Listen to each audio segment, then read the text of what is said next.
Kaseng BGP Hameglaya kala ujor ijahar persya ya ka kerwo bam shisha kabla pensapriang lingba kirensan jong ka social media hapo jong ka letterhead jong ka BGP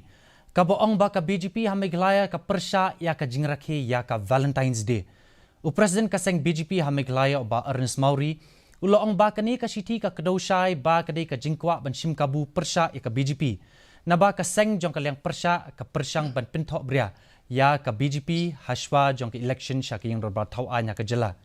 ula ongru ba kani ka siti ka peni ba ki seng san pertai ki ba persya ya ka BGP ki dan ka jingku slai ba ka seng menta kelas dang ban kiyo ha kani ka jela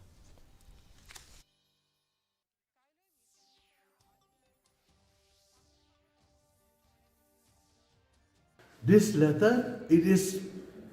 totally is a someone has want to promote the political. It is a political issue. Maybe some vested interest party they has circulate this letter, which very clearly I want to give a statement. This letter has been circulated from the NPP because now they know that we are going to win the election and will win in the majority. So they don't have any agenda. That's why they are circulating this letter.